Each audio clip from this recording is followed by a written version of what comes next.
नमस्कार सभी भक्तजनों को। भोलेनाथ की कृपा आप सभी पर बनी रहे। आज इस वीडियो में सोमवार व्रत कथा सुनाने जा रहे हैं। कोई भी व्रत हो, कथा सुनने के बिना पूर्ण फल नहीं देता और भगवान शिव शीघ्र अपने भक्तों पर प्रसन्न होकर मनोवांछित फल प्रदान कर देते हैं।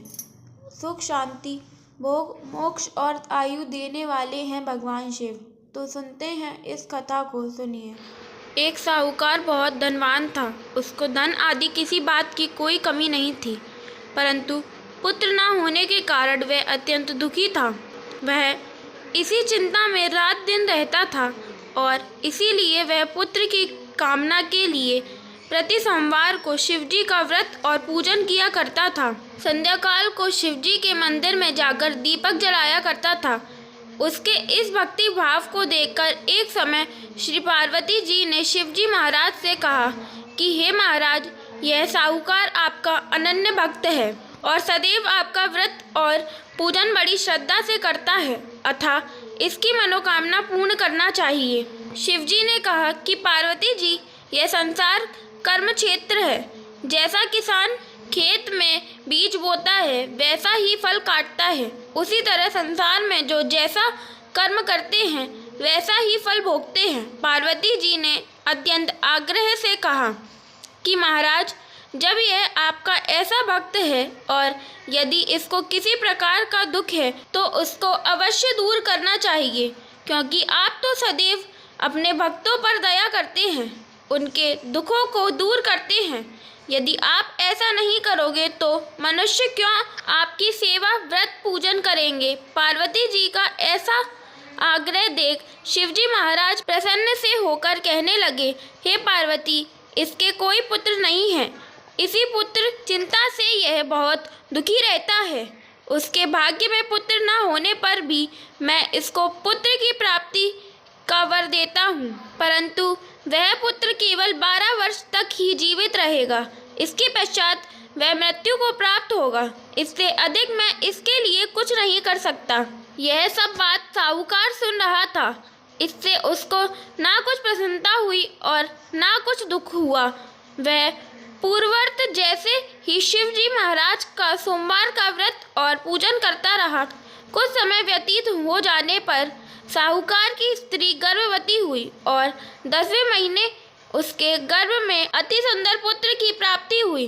साहूकार के घर में बहुत खुशी मनाई गई, परंतु साहूकार ने उसको केवल 12 वर्ष की आयु जानकर अधिक प्रसन्नता प्रकट नहीं की और ना ही किसी को भेद बताया।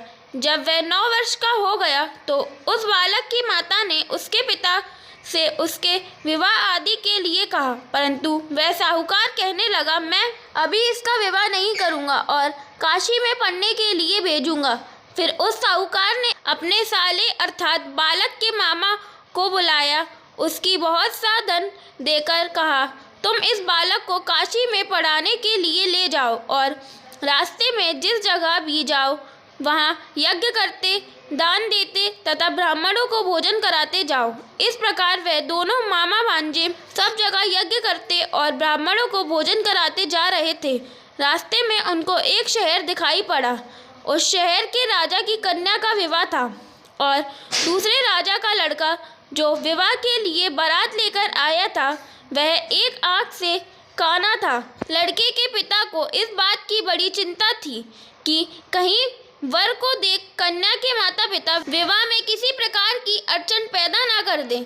इस कारण जब उसने अति सुंदर सेठ के लड़के को देखा तो मन में विचार किया कि क्यों न दरवाजे के समय पर इस लड़के से वर का काम ले लिया जाए। ऐसा विचार कर राजा ने उस लड़के और उसके मामा से कहा तो वह राजी हो गए और साहूकार के लड़के का स्नान आदि करा, वर के कपड़े पहना तथा घोड़ी पर चढ़ा दरवाजे पर ले गए और बड़ी शांति से सब कार्य हो गया। अब वर के पिता ने सोचा, यदि विवाह का कार्य भी इसी लड़के से करा दिया जाए तो क्या बुराई है। ऐसा विचार करके उसके मामा से कहा, यदि आप फेरों और कन्यादान का काम भी करा दे तो आपकी बड़ी कृपा होगी और हम इसके बदले में आपको बहुत सा धन देंगे। उन्होंने स्वीकार कर लिया और विवाह कार्य बहुत अच्छी तरह से हो गया। परंतु जिस समय लड़का जाने लगा तो उसने राजकुमारी की चुन्नी के पल्ले पर लिख दिया कि तेरा विवाह तो मेरे साथ हुआ है, परंतु जिस राजकुमार के साथ तुमको भेजेंगे वह एक आंख से काना है और मैं तो काशी जी पढ़ने जा रहा हूँ। उस राजकुमारी ने जब अपनी चुंदड़ी पर ऐसा लिखा हुआ पाया तो उसने राजकुमार के साथ जाने से इनकार कर दिया और कहा कि यह मेरा पति नहीं है, मेरा विवाह इसके साथ नहीं हुआ, वह तो काशी जी पढ़ने गया है। कुमारी के माता पिता ने अपनी कन्या को विदा नहीं किया और बारात वापस चली गई। उधर सेठ का लड़का और उसका मामा काशी जी पहुंच गए। वहां जाकर उन्होंने यज्ञ करना और लड़के ने पढ़ना शुरू कर दिया। जब लड़के की आयु 12 वर्ष की हुई तब एक दिन उन्होंने यज्ञ रचा रखा था कि उस लड़के ने अपने मामा से कहा, मामा जी आज मेरी तबीयत कुछ ठीक नहीं है। मामा ने कहा कि अंदर जाकर सो जाओ। लड़का अंदर जाकर सो गया और थोड़ी देर में उसके प्राण निकल गए। जब उसके मामा ने आकर देखा कि वह तो मुर्दा पड़ा है तो उसको बड़ा दुख हुआ और उसने सोचा कि मैं अभी रोना पीटना मचा दूंगा तो यज्ञ का कार्य अधूरा रह जाएगा। अतः उसने जल्दी से यज्ञ का कार्य समाप्त कर ब्राह्मणों के घर जाने के पश्चात रोना पीटना आरंभ कर दिया। संयोगवश उस समय शिव जी महाराज और पार्वती जी उधर से जा रहे थे।